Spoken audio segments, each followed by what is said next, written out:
Como ya le dije, estaremos hablando sobre reacciones químicas. Mi compañeras Yafresi Pérez y Lourdes Cepeda estaremos tratando los siguientes capítulos, los siguientes temas: combustibles y combustión, procesos de combustión teórica y real, entalpía de formación y entalpía de combustión, análisis de sistemas reactivos con base en la primera ley, temperatura de flama adiabática, cambio de entropía de sistemas reactivos, análisis de sistemas reactivos con base en la segunda ley y algunos enlaces externos. Los combustibles y la combustión. Para trabajar con sistemas no reactivos es necesario considerar solo la energía interna sensible, que es la asociada a cambios de presión y de temperatura, y la energía interna latente se asocia más bien con los cambios de fase. Pero cuando se trabaja con sistemas reactivos, también se debe considerar la energía interna química, energía que es asociada a la destrucción, a la formación de enlaces químicos entre dichos átomos que conforman dicha sustancia. Las relaciones de balance de energía desarrolladas para un sistema no reactivo también son aplicables a sistemas reactivos, aunque los términos de energía en el último caso deben incluir la energía química del sistema. Cualquier material que puede quemarse para liberar energía recibe el nombre de combustible. La mayoría de los combustibles conocidos se componen principalmente de hidrógeno y carbono. Reciben el nombre de combustibles de hidrocarburos y se denotan por la fórmula general CnHm, donde N y M son números variables. Los combustibles de hidrocarburos existen en todas las fases y algunos son el carbón, la gasolina y el gas natural. Como les seguía diciendo, el principal contribuyente del carbón mineral es el carbono. También contiene cantidades variables de oxígeno, hidrógeno, nitrógeno, azufre, humedad y cenizas. Los vehículos son una fuente importante de contaminantes del aire, como dióxidos nítricos, monóxidos de carbono e hidrocarburos, así como el dióxido de carbono, y por ende existe un creciente cambio en la industria. Durante el proceso de combustión, los componentes que existen antes de la reacción reciben el nombre de reactivos y los componentes que existen después de la reacción se denominan productos. Considere un ejemplo la combustión de 1 kilomol de carbono con 1 kilomol de oxígeno puro que forma dióxido de carbono, CO2, o sea, el CO2. Aquí podemos ver una tabla de los combustibles más utilizados alternativos comparados con los tradicionales, en el cual vemos su contenido energético y su equivalencia en gasolina litro de dicha gasolina. Aquí podemos ver la cantidad de combustible cuyo contenido energético es igual a la energía contenida en 1 litro de gasolina. Podemos ver aquí la gasolina, el diésel ligero, diésel pesado, el GLP como lo conocemos, gas licuado de petróleo, etanol, metanol, CNG, gas natural comprimido, y LNG, gas natural licuado, que son los que más utilizamos. Ahí podemos ver algunas relaciones para los ejercicios que veremos a continuación. Algo que tenemos que tener presente al momento de trabajar con combustibles o con reacciones químicas específicamente es el principio de conservación de la masa, que en un proceso de combustión de flujo estacionario los componentes que entran en la cámara de reacción se denominan reactivos y los componentes que salen se denominan productos, como ya había dicho antes. Pero ¿qué pasa? Que lo que entra va a ser igual a lo que sale, aunque salga transformado en otra sustancia o en otro estado. Como había puesto el ejemplo anterior, en el cual combinamos carbono con O2, estos son los reactivos y tenemos como resultado el producto del CO2, que es un producto debido a que existe después de la combustión. El combustible debe llevarse arriba de su temperatura de ignición para iniciar dicha combustión. Las temperaturas de ignición mínimas aproximadas de varias sustancias del aire atmosférico son a 260 grados Celsius para la gasolina, 400 grados Celsius para el carbón, 580 grados Celsius para el hidrógeno, 610 grados Celsius para el monóxido de carbono y 630 grados Celsius para el metano, además de las proporciones del combustible y del aire que deben de estar en un nivel adecuado para que comience la combustión. Por ejemplo, el gas natural no se quemará en el aire en concentraciones menores de un 5% o mayores de un 15% aproximadamente. Como el lector recordará de sus cursos de química, o sea, de lo que hemos visto anteriormente en química básica, podemos ver que las ecuaciones químicas se balancean con base en el principio de la conservación de masa. Como les he querido dejar claro que con base a este principio, la masa se enuncia como sigue: la masa total de todo elemento se conserva durante toda la reacción química. Esto es debido a que todo lo que entra debe ser lo que salga, aunque salga en otra forma. Procesos de combustión teórica y real. Muchas veces es muy útil estudiar la combustión de un combustible con la suposición de que la combustión es completa, pero esto nunca es así. Solamente suponemos. Un proceso de combustión está completo si todo el carbono en el combustible se transforma en CO2. Todo el hidrógeno del combustible se transforma en H2O, es decir, agua. Y todo el azufre, si lo hay, se transforma en SO2. Esto es, todos los componentes combustibles de un combustible que se queman totalmente durante un proceso de combustión completa. Por el contrario, un proceso de combustión es incompleto si los productos de combustión contienen algo de combustible o componentes que no se quemaron, como es el caso cuando aparece el monóxido de carbono, el H2, el carbono normal, o sea, solo, o más bien el OH.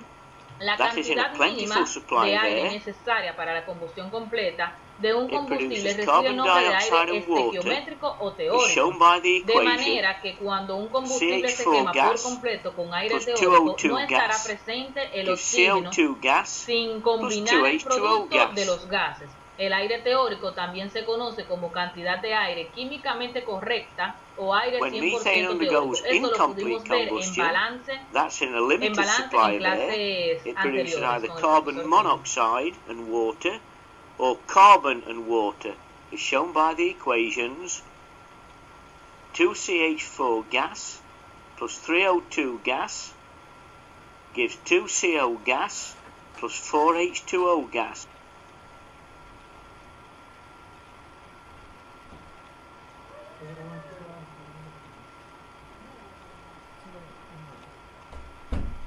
CH4 gas plus O2 gas gives C solid plus 2H2O gas.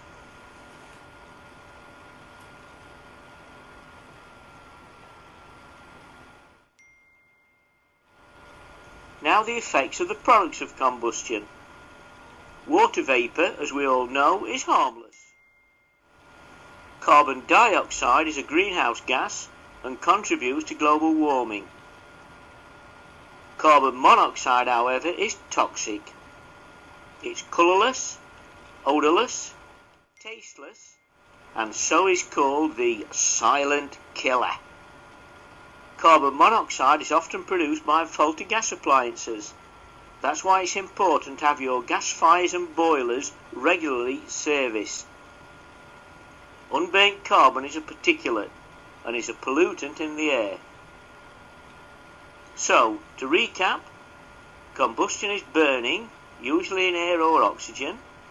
Complete combustion of hydrocarbons produces carbon dioxide and water. Incomplete combustion produces either carbon monoxide and water or carbon and water. And the products of combustion have various effects. Aquí vamos a ver un pequeño ejemplo para que tengan bien claro todo lo que les estuve explicando. Tenemos el ejemplo 15.2, lo pueden buscar en su libro de termodinámica de Cengel, edición número 7. Combustión de carbón con aire teórico. El carbón dice, el carbón de Pensilvania con un análisis elemental en masa de 84.36% de C, es decir, carbono, 1.89% de H2, es decir, hidrógeno, 4.40% de O2, es decir, oxígeno, 0.63% de N2, es decir, nitrógeno, 0.89% de S, es decir, azufre, y 7.83% de cenizas no combustibles. Esto es un conjunto de productos que no sabemos su procedencia en sí y lo acumulamos simplemente como cenizas. Estas no combusten, salen como entran, salen. Se queman, dice que se quema con con la cantidad teórica de aire que estuvimos hablando, que es la necesaria para que el combustible ejerza su función, que es combustir. Haciendo caso omiso del contenido de cenizas, es decir, que no vamos a tomar en cuenta las cenizas, nos dice que determinemos las fracciones molares y la masa molar aparente de los gases productos de combustión. También nos dice que determine la relación de aire-combustible necesaria para dicho proceso de combustión. Aquí tenemos una imagen donde simplemente estamos esquematizando la reacción, o sea, la reacción, lo que entra a la reacción, a la cámara de reacción, o en este caso cámara de combustión, para entonces determinar lo que va a salir de dicha cámara de combustión. Bien, como podemos ver y analizar, la combustión es estequiométrica y por lo tanto la consideramos completa.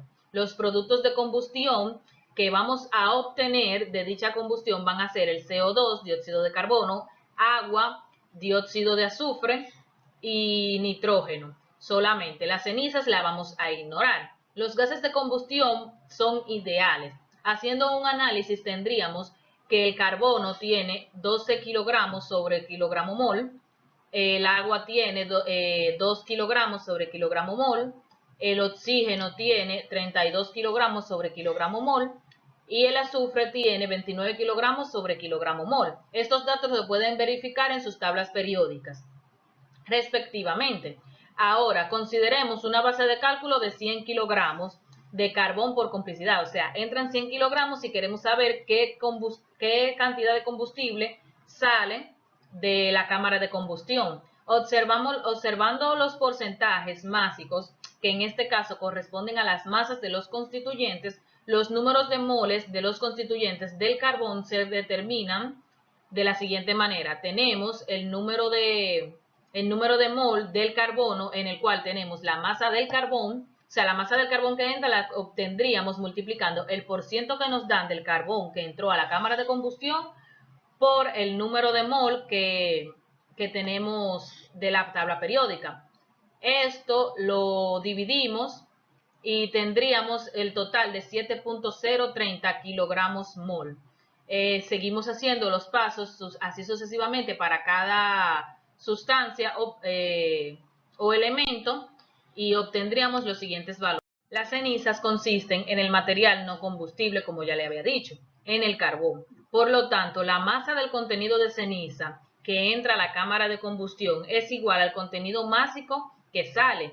Haciendo caso omiso por simplicidad, o sea, para simplificarnos el trabajo, de este componente no reactivo, la ecuación de combustión se puede escribir de la siguiente manera, en el cual tenemos 7.03 de carbono más 0.945 de hidrógeno más 0.1375 de oxígeno más 0.0225 de nitrógeno más 0.0278 de azufre. En el aire estequiométrico tenemos el oxígeno y el nitrógeno, que tendríamos O2, que es completo, más 3.76 de nitrógeno, en el cual obtendríamos como incógnita el CO2, H2O, SO2 y N2, en el cual pudiéramos hacer un balance estequiométrico para poder determinar dichas incógnitas. Entonces, sustituyendo la ecuación balanceada de combustión sin las cenizas, resulta esto. Las fracciones molares de los gases productos se determinan como sigue a continuación, teniendo en cuenta que estamos calculando la fracción molar del CO2 dividido entre la fracción molar de todo el componente, o sea, de todo lo que sale de la cámara de combustión. Y finalmente tendríamos la relación másica aire-combustible que se determinan como presentamos a continuación.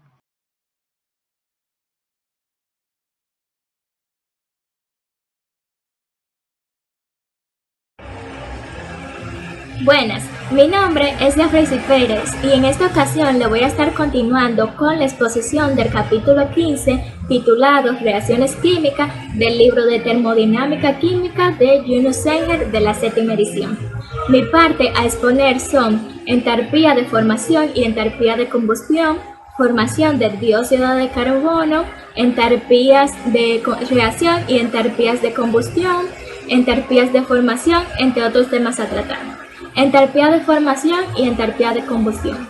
Las moléculas de un sistema están compuestas a partir de varias formas de energía, tales como la energía sensible y la energía latente, las cuales son el tipo de energía que están asociadas a los cambios de estado. La energía química, la cual es la energía que está asociada a la estructura molecular, y la energía nuclear, la cual es el tipo de energía que está vinculada con la estructura atómica. Pero para esta ocasión solo vamos a estar tratando con la energía sensible y la energía latente. Durante un proceso de reacción química se rompen algunos de los enlaces químicos que mantienen unidos a los átomos dentro de una molécula y se forman otros enlaces químicos nuevos. En general, estos enlaces químicos nuevos, su energía es diferente tanto en los reactivos como para los productos. Por lo tanto, un proceso que implique una reacción química es un proceso que implicaría un cambio de energía en cada uno de estos casos. Y para esto, para realizar un balance de energía, se deben considerar los cambios de energía durante una reacción química. Cuando durante un proceso de combustión se rompen algunos de los enlaces químicos y se unen para formar otros enlaces químicos nuevos, casi siempre se absorbe o se libera una gran cantidad de energía sensible.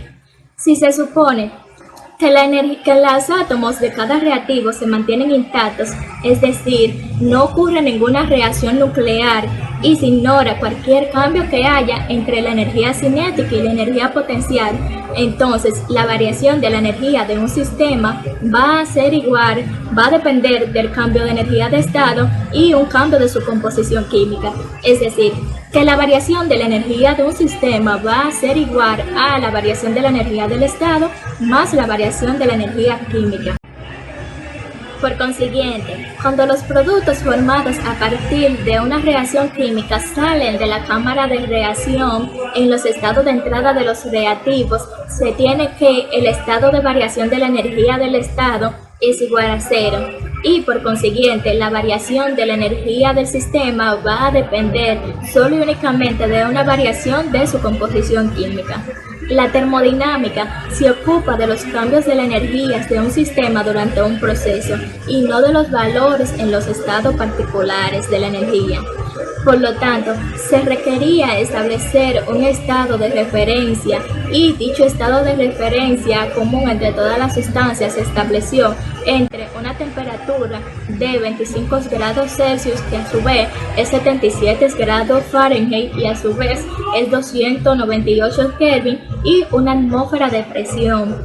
Dicho estado de referencia se le reconoce como el estado de referencia estándar. Formación del dióxido de carbono. La formación del dióxido de carbono puede considerarse a partir de cada uno de sus elementos particulares, que son el carbono y el oxígeno, en un estado estacionario durante un proceso de combustión. Tanto el carbono como el oxígeno entran a la cámara de combustión a una temperatura y presión estándar de 25 grados Celsius y una atmósfera de presión. Tanto el dióxido de carbono formado también sale a una temperatura y presión estándar de 25 grados Celsius y una atmósfera de presión. El proceso de combustión del dióxido de carbono se da mediante una reacción exotérmica, es decir, se da mediante una reacción química donde la energía química es liberada en forma de calor.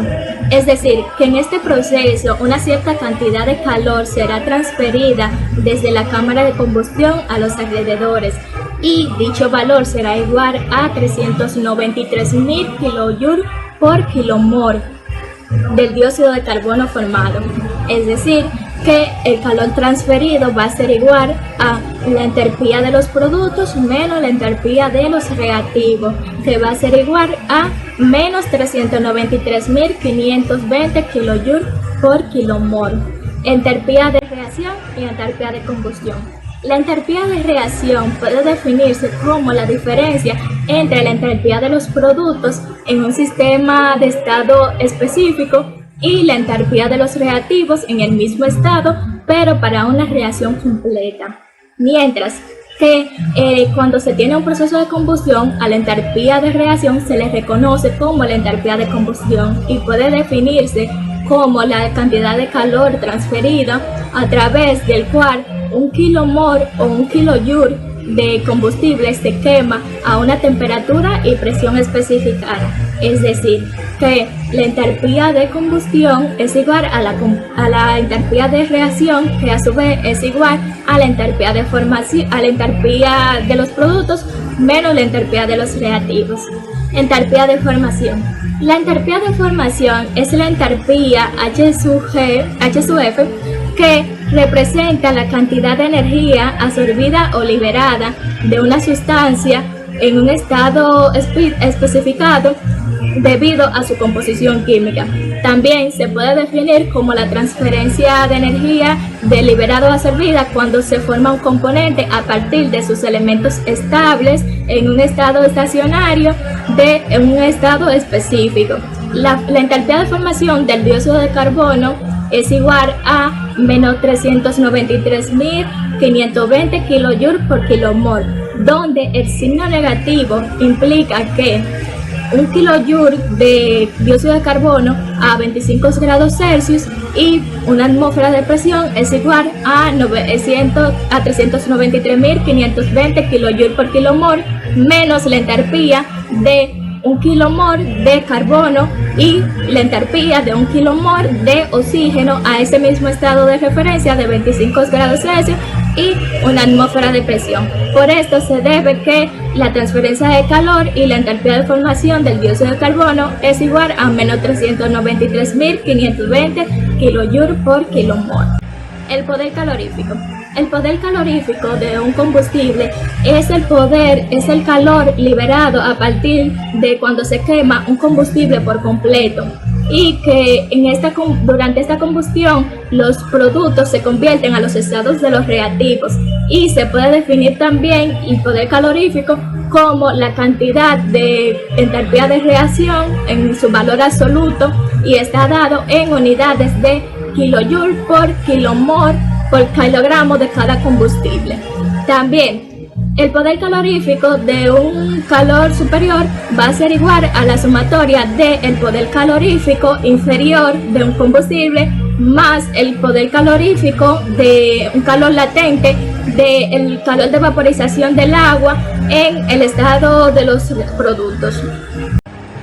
El ejercicio 15.5 trata sobre la evaluación de la entalpía de combustión y nos dice determinar la entalpía de combustión del octano líquido C8H18 a 25 grados Celsius y una atmósfera de presión, utilizando los valores o datos de la tabla A-26 para los valores de la entalpía de formación.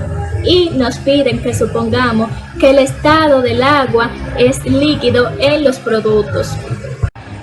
Para determinar la solución del ejercicio 15.5 se deben determinar la entalpía de combustión de un combustible utilizando las tablas de la entalpía de formación. Sus propiedades son que la entalpía de formación del dióxido de carbono es igual a 393.520 kilojoules por kilomol con signo negativo, y la entalpía de formación del agua líquida es igual a menos 285.830 kilojoules por kilomol, mientras que la entalpía de formación del octano líquido C8H18 es igual a menos 249.950 kilojoules por kilomol. Dichos valores son obtenidos de la tabla A-26, todos ellos para la entalpía de formación de cada uno de estos combustibles. La combustión del octano líquido puede ser representada a partir de la siguiente figura, donde la ecuación estequiométrica para la siguiente reacción es el octano líquido C818 más el aire estequiométrico, que representa 1 mol de oxígeno más 3.76 moles de nitrógeno, que dan como producto 8 moles de dióxido de carbono más 9 moles de agua líquida más los 3.76 moles del nitrógeno que no reaccionaron para formar otro compuesto. Tanto los productos como los reactivos de esta ecuación están al estado de referencia estándar de 25 grados Celsius y una atmósfera de presión.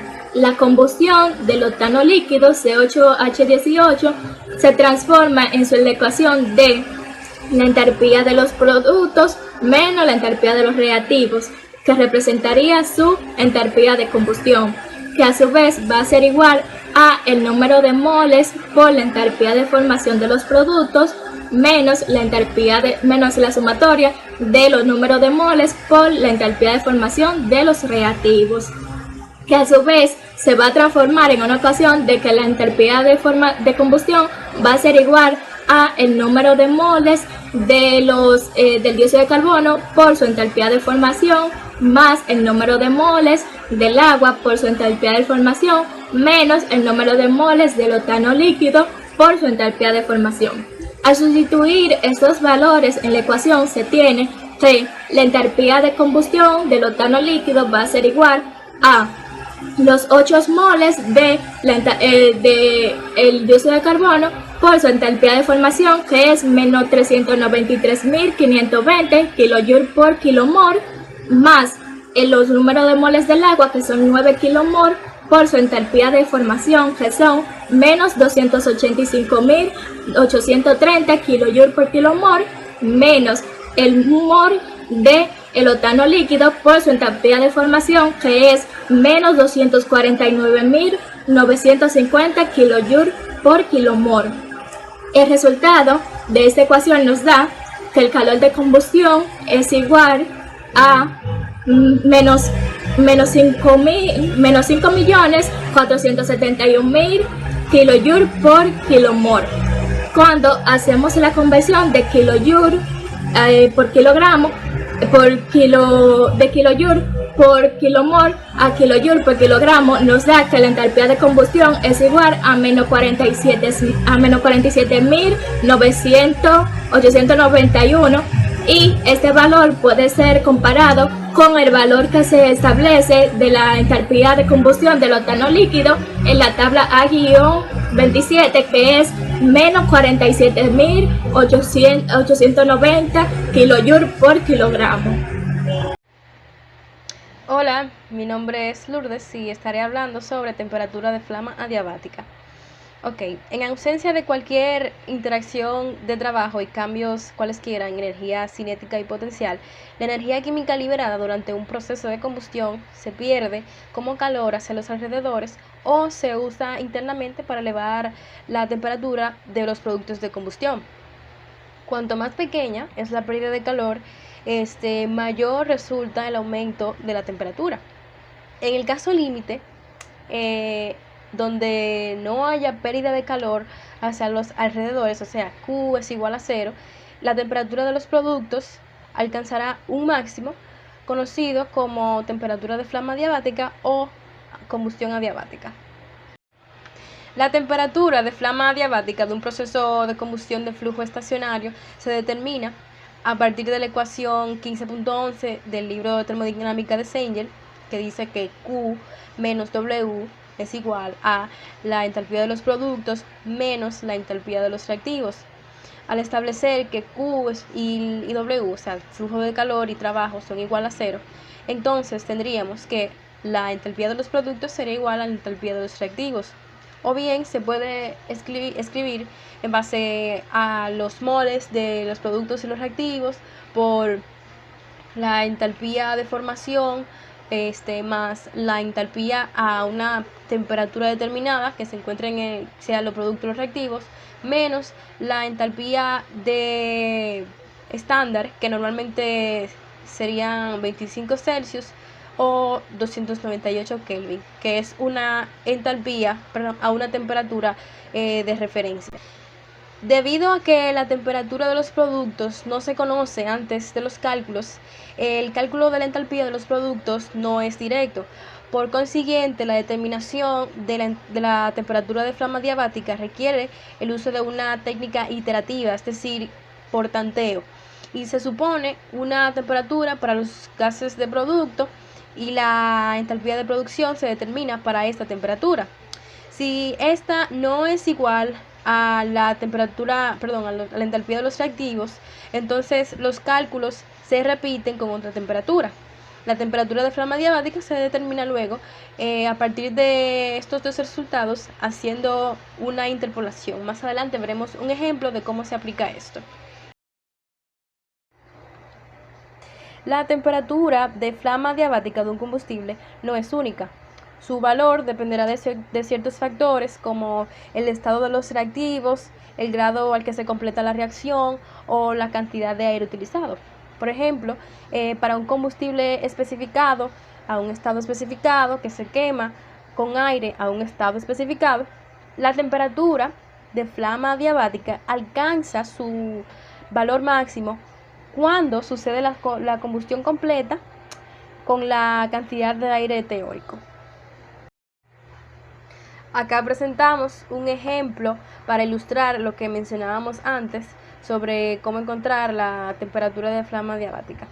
Aquí tenemos el ejemplo 15.8 del libro de termodinámica de Seigner y dice que a la cámara de combustión de una turbina de gas entra octano líquido de manera estacionaria a 1 atmósfera y 25 Celsius y se quema con aire que entra a la cámara en el mismo estado, como se ilustra en la figura 15.27. Determina la temperatura de flama diabática para A. Una combustión completa con 100% de aire teórico. B. Una combustión completa con 400% de aire teórico. Y C. Una combustión incompleta, o sea, una cantidad de CO en los productos en 90% de aire teórico. Acá tenemos la reacción balanceada del sistema, donde vemos que el octano se quema con aire que contiene oxígeno y nitrógeno y se obtiene CO2, agua y el nitrógeno, que en este caso actúa como un gas inerte.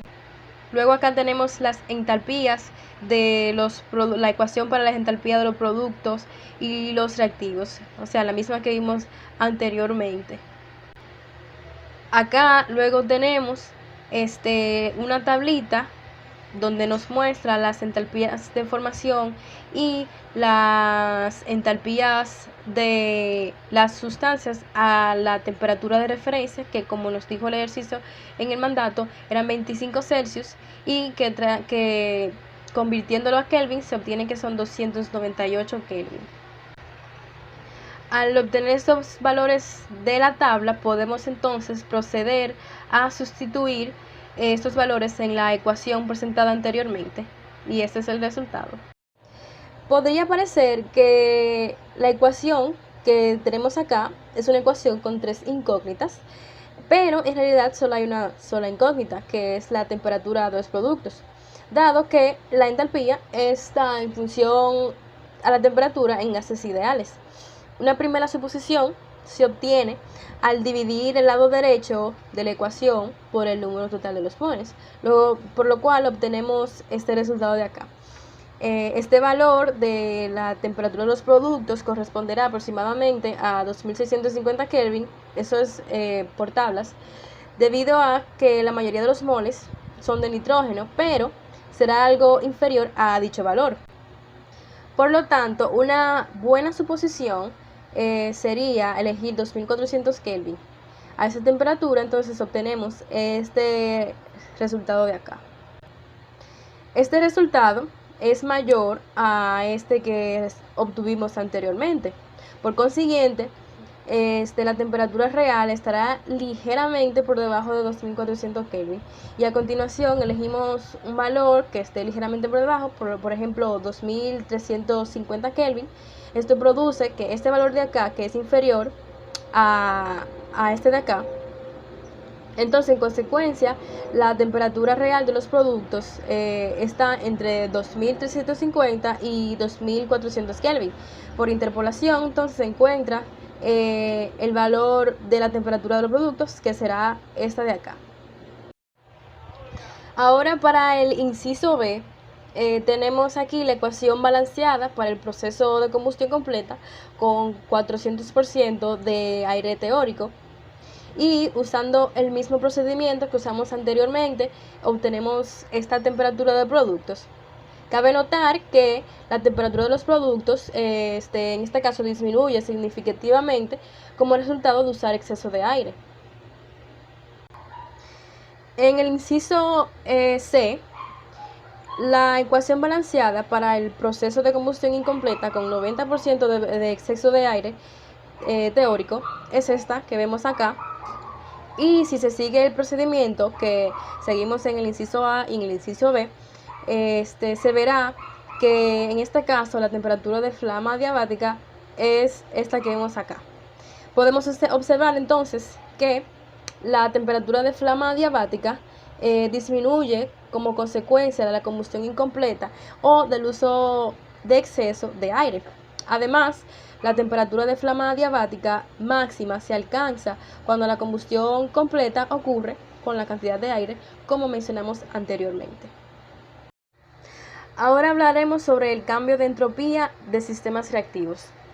El balance de entropía para cualquier sistema, incluyendo sistemas reactivos, que experimente cualquier proceso, se expresa como vemos a continuación, donde la transferencia neta de entropía por calor y masa más la generación de entropía va a ser igual a el cambio de entropía en el sistema.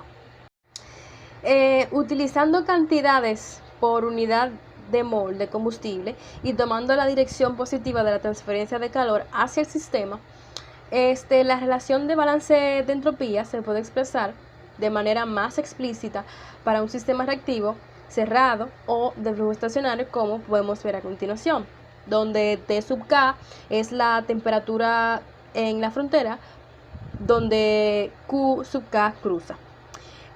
Para un proceso adiabático, entonces, donde ya mencionamos que Q es igual a 0, el término de transferencia de entropía se cancela y la ecuación se reduce a esta que vemos aquí, donde cabe mencionar que la tercera ley de termodinámica proporciona una base absoluta para los valores de entropía para todas las sustancias. Los valores de entropía relativos a esta base reciben el nombre de entropía absoluta. Cuando se evalúa la entropía de un componente de una mezcla de gases ideales, se debe emplear la temperatura y la presión parcial del componente. La temperatura de un componente es la misma que la temperatura de la mezcla y la presión parcial de un componente es igual a la presión de la mezcla multiplicado por la fracción molar del componente. La mayoría de los valores de entropía absoluta, presiones diferentes de una atmósfera, para cualquier temperatura T, pueden obtenerse de la relación del cambio de entropía del gas ideal, escrita para un proceso isotérmico imaginario entre los estados de temperatura y presión a una atmósfera y la temperatura y presión diferente de una atmósfera, como podemos ver en esta relación acá. Entonces, para el componente I de una mezcla de gases ideales, esta relación puede escribirse como vemos aquí, que es una manera un tanto más generalizada, donde P sub 0 es la presión a una atmósfera, P sub I es la presión parcial del componente, Y sub I es la fracción molar del componente y P sub M es la presión total de la mezcla. Si una mezcla de gas está a una presión relativamente alta o baja de temperatura, la desviación del comportamiento de gas ideal debe tomarse en cuenta incorporando ecuaciones de estado más exactas o las cartas generalizadas de entropía. Ver nuestra presentación, esperamos que haya sido de su total agrado y entendimiento. Esta presentación correspondió al capítulo 15, reacciones químicas, del libro de termodinámica de Julius Assange y correspondió a la materia de termodinámica para ingeniería química de la Universidad Autónoma de Santo Domingo.